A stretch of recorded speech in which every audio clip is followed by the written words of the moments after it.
Hornbill TV is here with the very famous Sri Kuzaluzo Neinu, popularly also known as Azo Neinu, the leader of the Naga People's Front Legislature Party and a veteran legislator from Pek. And we also know that he has represented the Pek constituency since 2003. And he has been elected multiple times and is one of the state's most experienced legislators. Thank you so much, sir, for giving us your time. Thank you. So today we will be discussing about pressing issues and sensitive issues, but before we move on to those issues, sir, we know that the internet is flooded with some of your perspectives or some of your roles that you have taken in the last assembly sessions. Yeah. Yes, sir. So before, without further ado, we will directly start with the first question. Okay, please welcome. So, so in the recent assembly, you have spoken about the so-called satanic worshippers in Nagaland. Right. And while some have shared your concern and are in support of you, there has also been a lot of criticisms regarding that. So, sir, in the assembly, was it like diverting from pressing governance issues like jobs and development? So how do you respond to those who feel that this topic should not have taken place? You see, in the first instance, we are all Christians and we are better known as Nagaland for Christ. And we are also made to understand that we are the chosen people besides Israel. So what we have to do is, we have to go according to the Bible principles. What is evil, what is not good, that should be properly educated to our people, and we should show them the right path and the right direction. People think that as politicians we should not touch on topics like which has to do with the churches, but that's totally wrong. You go according to the Bible. All those leaders who were chosen by God, from Saul, Daniel, Solomon, so on and so forth, they were guided by the principles of God Almighty, and that's how their leadership lasted. But those who didn't obey the Lord's command, their leadership hardly lasted, or they just faded away. So now, we as Christian leaders, I feel that it is our duty to show our subjects, that is our upcoming generation, the right path, what to do. And the surprising thing is, under the guise and banner of Nagaland for Christ, the state is experiencing something very horrific and horrible, which is not, which we have never imagined that will come to this stage. That is the satanic worship. So I raised up this issue. And when I raised up this issue, Speaker and the leader of the House was kind enough to put it up for discussion on 2nd September under urgent public importance, discussion under Rule 54. So under Rule 54, it doesn't call for debates.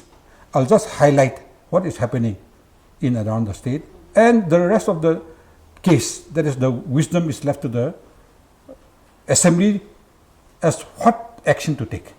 It's like that. Now the Joint Nagaland Christian Forum, headed by Reverend Dr. Ndpp-Npf, I think you know him. Yes, sir. On the night of first, he called me up over the phone, and he congratulated me. He said, "You are one of the boldest legislators to take up such an issue for which we are 100% by your side. We support this. This needs to be condemned. Even in the Bible, these are condemned.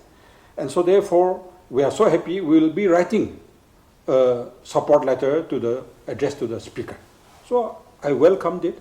And when the letter came in the next morning, it hit the headlines in a very negative manner.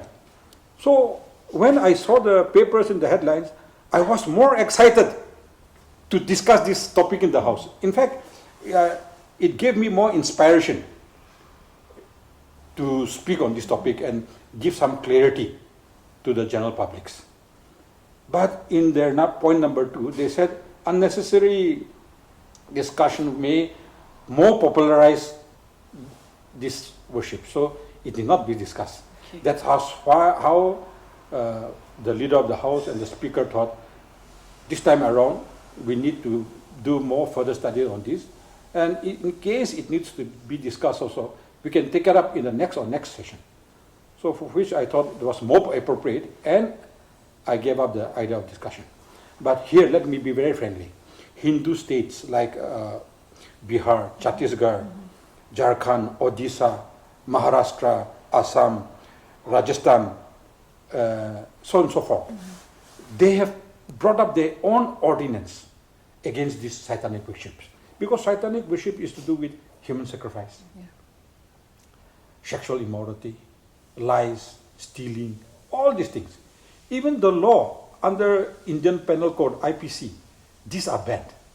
So I always thought it is very proper to discuss and ban such things which are not accepted even in the eye of the law.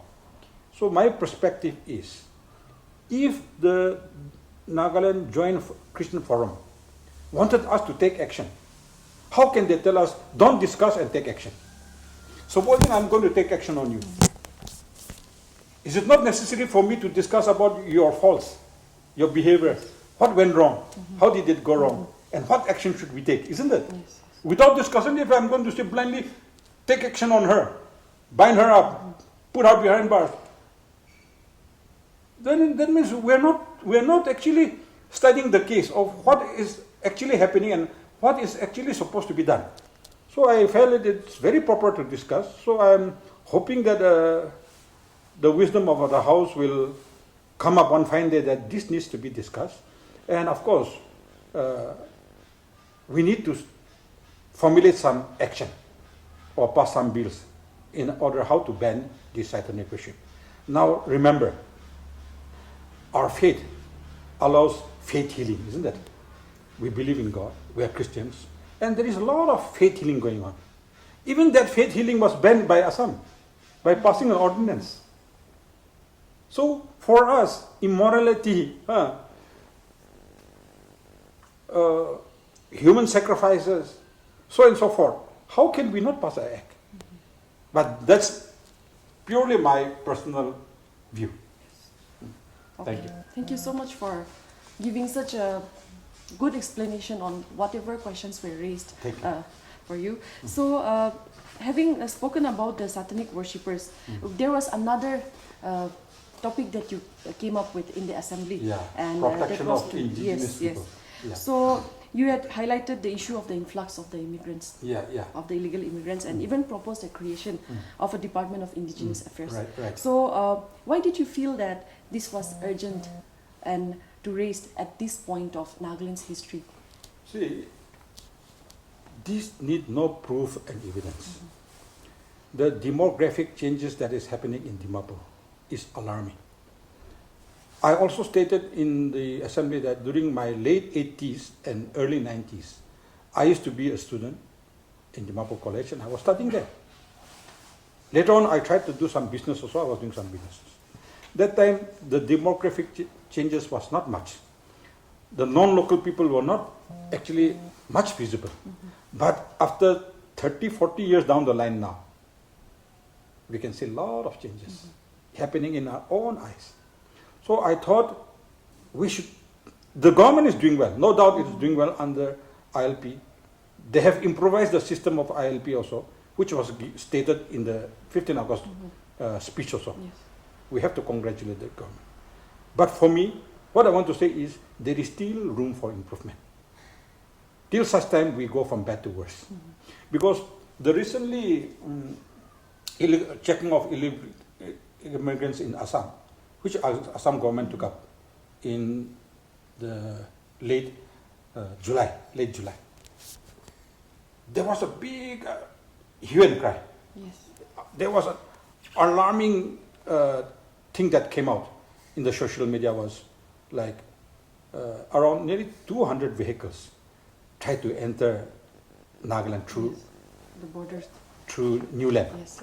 but they were intercepted by the prompt action of the district administration and also the police, for which we acknowledge them, we thank them.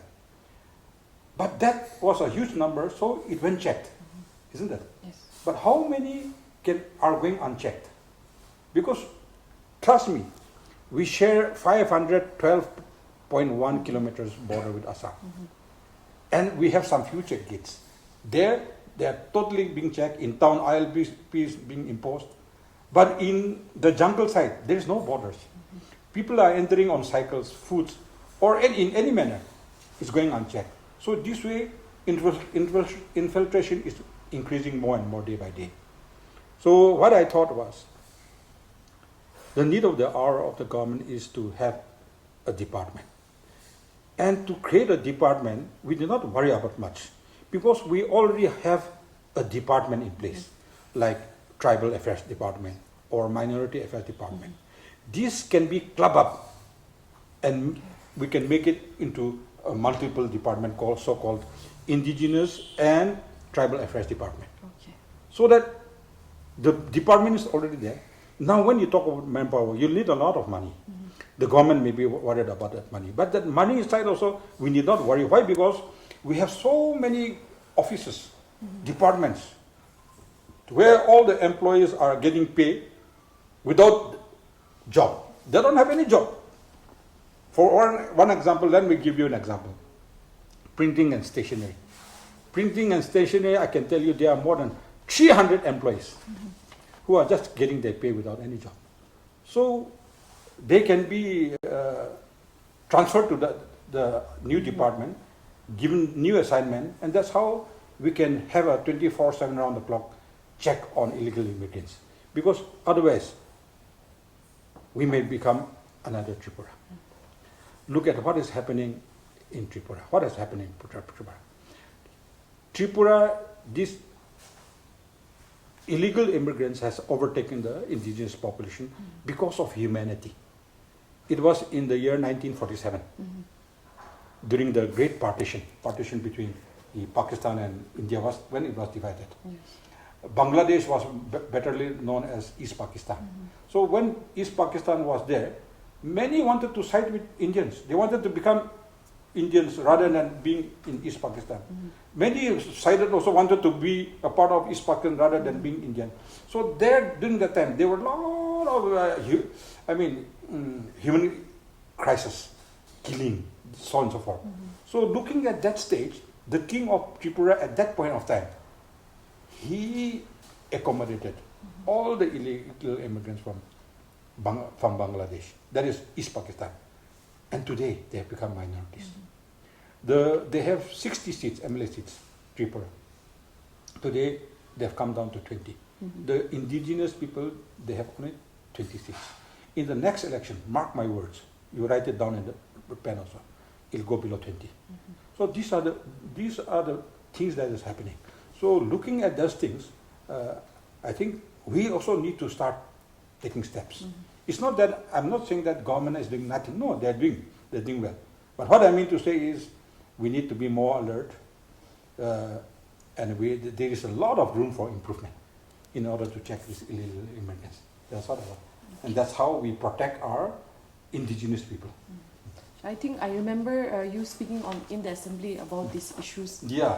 You were saying the same thing even in the assembly, and regarding the press department that is there. You were saying there are around 300 employees. Yeah, more than 300 employees. Not only in that department, we have other departments also. Yes. Who have no job but just getting their pay. So we can utilize those. Okay, sir. So we've already spoken about this indigenous department and the satanic worshippers. So, sir, how do you see this department functioning differently from the existing safeguards like ILP and Article 371A? So, if this department is created, like you have mentioned or suggested. No, this means like ILP was created because of East Bengal Frontier Act, 1873.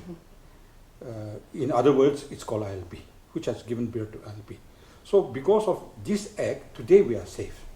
Now this act was somehow, the the idea of this act gave birth to Article 371A. Okay, because from that act we got some idea and we brought Article 371A, and today Article 371A somehow protects us. So the indigenous department, or rather the indigenous tribal affairs or minority department, which can be clubbed into one, they can also look into the affairs of Article 371A and tell our younger generation what exactly is Article 371A and what exactly does it protect. That also a clarity may come out. So that way it will be very good. Like in Nagaland, as of now, we see a lot of democratic form of protest that is going on. The CTA and the NAMSA. And now, recently, RMSA, this is their eighth day of agitation. Right. So, teachers allege that they are being treated unfairly. And from a day before yesterday's letter that they have received, about six teachers who have been given transfer letters. Okay. So, what do you have to say on this protest of the NAMSA, and what is your view on it? You see, I have not gone into detail about the RMSA teachers' agitation because we are also politically busy because of so many issues. But recently, in the floor of the House, I kept a question on the strength of government teachers under Nung Song Government High School, Peren. And on that topic, I was going to speak on RMSA agitation, requesting the government to follow the court order for their regular pay, that is scale pay, isn't it? But I was very, very disappointed because of the very little time we have in the floor of the House for giving less time to question hour. So immediately when the question hour was over, I went and told Speaker, I want to highlight my disappointment. We need to give more time to question hour because question is the only facility we MLAs have. And we don't put questions in our own interest. We put this question in the interest of the general public, out of pressure, and in the interest of the younger generations, that is the students. And on that day, there were more than 50, 60 students in the gallery. Yes. And I was going to put this question highlighting what is actually happening under education department. I tell you, our education department, from day one till today, the government schools are not doing well, are not to the mark. Why I put this strength of teachers in Nung Song Peren Government High School is because of the fact that all the students' union, Zimi Students' Union, Zhelengrong Students' Union, Nung Song Students' Union, all of them came and met me. They came and met me 2 times, pleading me to take up this issue in the floor of the House. Because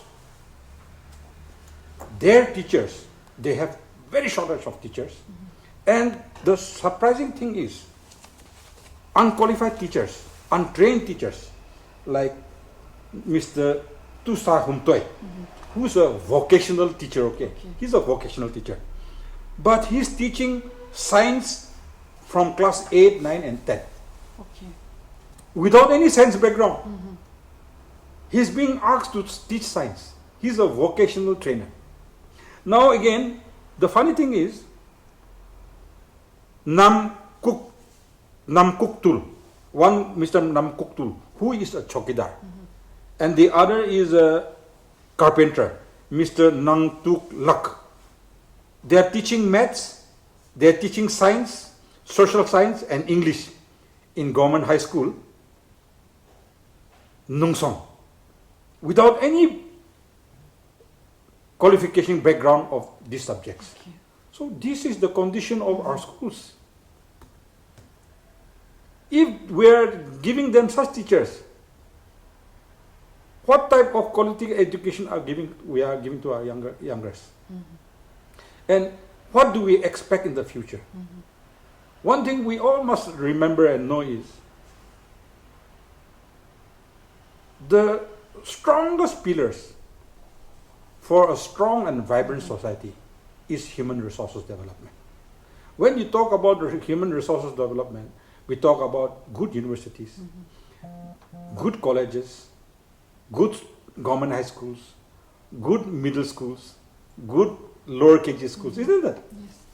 But if this is happening in our schools, where is the future of ours for our future generation? That was why, out of concern, I was bringing up this question.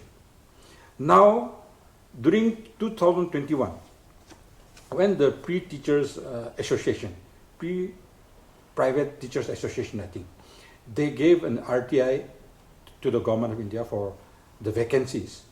They have written that in the RTI, the reply was that there are 1,168 teachers vacancies. Out of 1,168 vacancies, in my reply, in my assembly reply, they have written that 43 had been already appointed on compassionate grounds. So when 43 goes, the remaining should be 1116. But they gave me a list of vacancies of 1115. Okay. So I was going to question the department, where did these 10 teachers disappear? It cannot disappear into thin air. The calculation is wrong. And when are they going to call for interview? Isn't it? Because when there are so many vacancies, that means all the schools are not doing well because of the fact that there is shortage of teachers. Now when there is so much shortage, when there is 1,100 and, to be precise, 1,116 shortage of teachers, another 300 and how much on MSA? There are 600 plus actually from 133 government schools. 600 plus again on strike, Pentagon strike. That means our schools are not functioning at all now. So what will be the results? So I think now government needs to wake up and take this up seriously. And I believe the RMS teachers, their demand is genuine. They have won in the court. So I believe it's time for the government to react and, of course, regularize the cases and give them scale pay. That's all I can say. Okay, so since you've taken up the topic of all Nagaland pre-service teachers association, Yeah. so we recently had a press conference where they called us and they told us that, like you have mentioned, there are 1,168 vacancies. Yeah. And those vacancies, there have not been any open recruitment till now, and Till it's now. going to be a decade. So the only open recruitment that there was for two government schools, one in Wokha and one in Mon. Yeah. So what is your take on it? Why is the government not giving advertisements or having any open recruitment for teachers when there is a dire need? That is why I put question. But my question lapsed because the time bound. Okay. I couldn't ask the question because that was why I put the question to know why the government is not calling for interview. That was why I put the question in the assembly, but it could not be taken up because time lapsed. See, every assembly I used to give 10 questions. Every assembly. You go and check the assembly. I give 10 questions. But every assembly, hardly 2 to 3 of my questions are being entertained because of shortage of time. That's why I used to always be disappointed in the assembly. And so I was joking to my friends, next time, I'll not go to the assembly also. My only facility is question. That also is not being entertained. What to do? That also, I was joking. Anyway, what question you are asking me, I'm asking that same question to the government. Why are they not advertising the vacancies? That's what I'm asking. I believe government will hear our press interview and I hope they'll take some action. Okay, so when it comes to the politics talks, we have merger. Very famous issue now at the program. There is a very famous issue and people are wanting to know, they are curious to know what is happening, what is going to happen. Right. So we will directly jump into the merger. Okay, please. Welcome. So we heard that CEC of NPF is meeting on the 18th of September, that is tomorrow. Tomorrow. Yes. Yeah. To discuss. Tomorrow it's not CEC, it's COB. Okay, COB. Central Office Bearers. Okay, tomorrow. so it's central office bearers, it's not CEC. So to discuss resolutions passed on the 6th of September. That is what the sources have told us. So how far is it true that there has been some hiccups in the run-up to the merger due to the resolution number 4? Resolution number 4. Yes. Okay, that's, I think you're talking about our CEC meeting, which Yes, took yes. place on 6th. Yes. On 6th at 11, we had a CEC meeting, and we took up 6 resolutions. Okay. Resolution number 4 is got to do with the president being empowered to form the election board. I think there were some slight misunderstanding, and there were a little bit of hue and cry from the NDPP side also. Okay. But somehow it got resolved because on that day, our Secretary General, Mr. Achambemo, he clearly stated that all the resolutions which is going to be passed today, the 6th resolution, is being discussed in detail with the Honorable Chief Minister and the NDPP party. Okay. And they have agreed to those points. That's why. I think you are referring to the 6th September meeting, Yes, yes. CEC meeting. There we had our CEC meeting and we adopted 6 resolutions. Resolution number 4 is got to do with the president being empowered to form an election board. There, the members thought that should not be there. But the Secretary General Achambemo, he clearly mentioned that all the 6 resolutions which are going to be adopted has been thoroughly discussed with Honorable Chief Minister and the NDPP party. And so, since it has been discussed and approved by both the parties, nobody questioned it. We agreed to it. But later on, we came to know that NDPP were not very happy about that. But somehow, I think we have come to an understanding at the moment now. Okay. Somehow, yeah. Are there any other party functionary in the NPF who will also resign to pave the way for the merger? As we know that the president is already willing to step down if our CM steps in. Come and take over. On that day, our Secretary General, Mr. Achambemo, also stated that the President and the Secretary General, they'll be sacrificing their posts to accommodate the NDPP. So, we're very happy. But the other office bearers, I feel that should also be protected, Okay. because we're giving them the 2 big posts. All right. Isn't that? So the rest, I think, somehow it'll be okay. And in regard to that, now, tomorrow, our COB will be sitting, Central Office Bearer, NPF will be sitting, to decide on the date of convention. Okay. So our date of convention, I hope it's not too premature for me to tell you, may come at around October 21st. Okay. Because October 21st is the foundation day.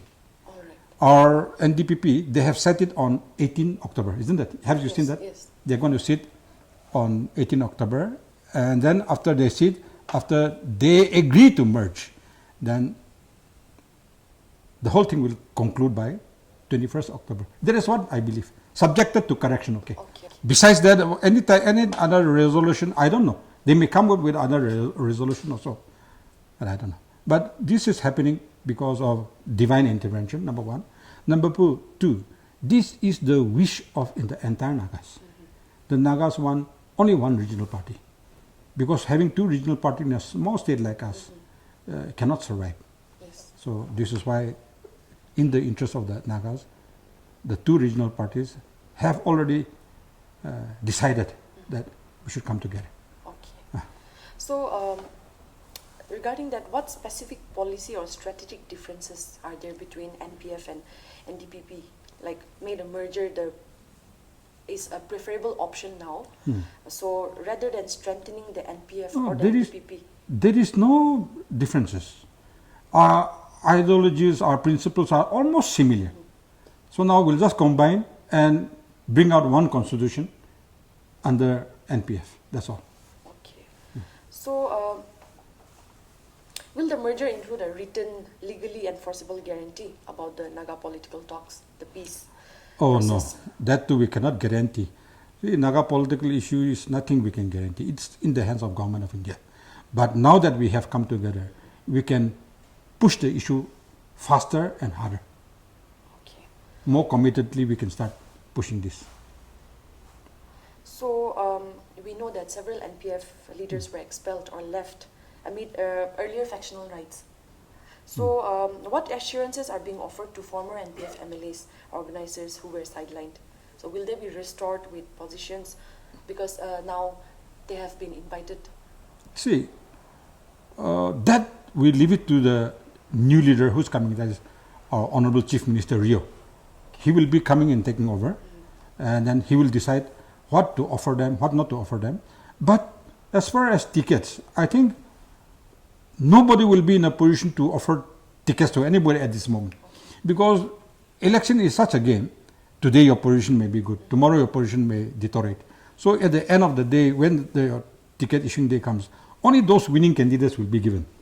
Because government cannot be formed by issuing of tickets. Government needs to be formed through head counting, and we need a magic number. So at the end of the day, our Honorable Chief Minister, our leader, Rio will decide, and we're with him. That's all. Okay. So we have another important question, that is, Please. the NDPP was born from NPF split in 2017, and Rio joined NDPP in 2018. Yeah. So how do you reconcile asking your supporters to merge into a party that was created from an NPF split less than a decade ago? You see, it is them who is merging with us. So we have nothing to talk to our followers. Okay. We have to welcome them. We are such in a weak position. Okay, we have only 2 MLAs. Yes. In fact, the party is about to die. So when a big leader like Honorable Chief Minister Rio, who is one of the longest serving chief ministers in the country, as well as in the entire Northeast, is coming to take over, I think this is a blessing. So there'll be no iota of doubt, there'll be no grumbling, nothing. Everybody is extremely happy and excited for the date to happen. All right. Yeah. So has the NPF sought or obtained any formal legal opinion on the constitutional, anti-defection and election commission implications of a mass merger at this stage? No. We have in place, in regard to anti-defection law also, Okay. that will be enforced. The same will be there, nothing else. Okay. Yeah. So if the NDPP-Npf merger reduces political plurality among regional parties, how will the United Party protect intra-Naga diversity? So what institutional structures will be created inside the new party to prevent centralization? I think it's too premature to say such things. Let the formation take place, and let our leader share his ideas. We will support his idea. Will the merger include any explicit transitional plan for the NPF's existing policy, imperatives and original non-BJP aligned direction? No. We have to continue with BJP. It will not be like that. We are not coming to exclude somebody. No. We are coming here only to strengthen the BJP and NDPP, or so-called NPF alliance. Okay. Yeah. It's a inclusion program only, inclusive. So now Nagaland today is known as oppositionless government. So in your view, what are the advantages and disadvantages of this arrangement? See, oppositionless government, the advantages is to pursue Naga political issue. So there are very less advantages, but disadvantages is more, because there is no one to voice out for the publics, isn't it? No one to raise issues. That's why oppositionless government is being criticized and hated by the government, by the general publics, which I fully agree.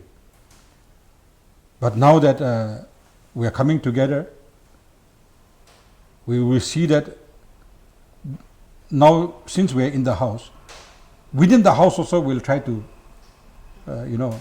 advise each other in a very positive manner. We'll give constructive criticism, we'll give constructive suggestions also, and I hope the 2.5 tenure after this, after the merger takes place, will improve. Okay. Yeah. So there is also a question that many people have been asking. So do you think that this opposition-less government has made the government less accountable to the people? Yeah, sure. That is for sure. I agree with the public. The assembly, in order to wake up this government, to make this government accountable, we put questions. Yes. That's why. Others in opposition-less government, we shouldn't even put questions. Yes. But I continue to, since few of my friends, we continue to pour in questions to make the government active, to wake them up, to pull their socks, and make them accountable. That's why in assembly we raise questions, we raise issues like opposition. But we could see that if we compare to the past assemblies, Yeah, there of were course, very you less cannot compare. questions. Yeah. So, okay, as the leader of the NPF legislature party, how do you navigate being both part of the united front and at the same time raising concerns as an opposition? I navigate diplomatically, Okay.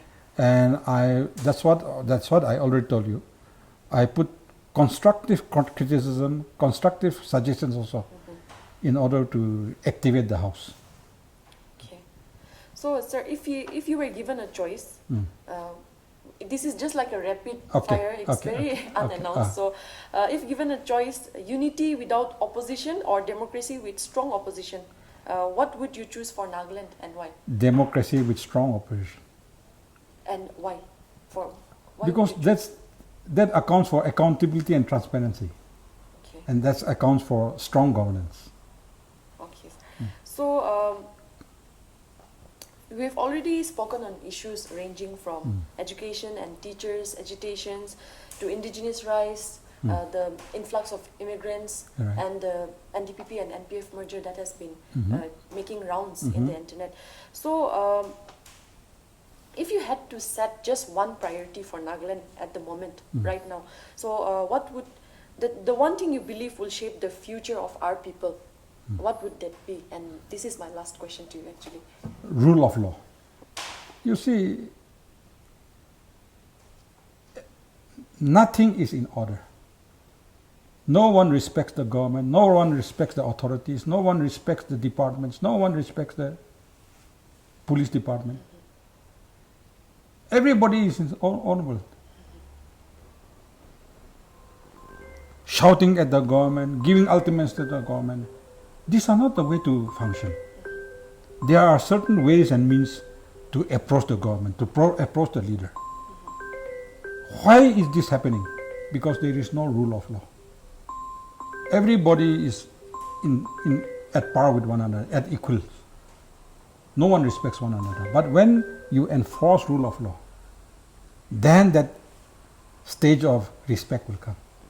That stage of having concern, having regard, respect for the government will come. And things can come into order. So the need of the hour for Naga people at the moment is rule of law. We don't have to enforce it very strictly. Slowly, diplomatically, we can start enforcing rule of law. Because today, we have 28 governments, plus popular government, 29 government. We have 28 prime ministers, 28, prime ministers, presidents, isn't it? So who will control whom? Everything has gone haywards.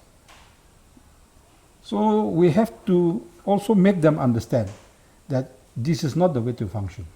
You are only self-styled leaders. So at least respect the government of the day, that is the elected government, because we are the true representative of the people. We are mandated people. We are mandated government. So they should respect. We should also respect them. We should respect their fight for, say, solution or settlement or sovereignty, anything. We respect them. But that doesn't mean that they should take law into their own hands. That doesn't mean that they start going random extortion, taxation, rampant kidnapping, ransom. All this should be stopped. We have to end this era or this century. I should say, I will not say era. This century of threat, intimidation, extortion, multiple taxation, ransom, all these things, killing. We need to end it. And how to end it? Rule of law. No one is above law. This is what we have to emphasize on. Okay. So thank you so much for giving Thank us you. your time and Thank you. giving us an insight, also clarifications to a lot of things that were making rounds in the internet. And so people, we had our Honorable MLA here, Sri Azo Neinu, and with that we come to an end for today's update. For more updates, keep on watching Hornbill TV. This is reporter Yomi with camera person Yamlu, Hornbill TV, Kohima.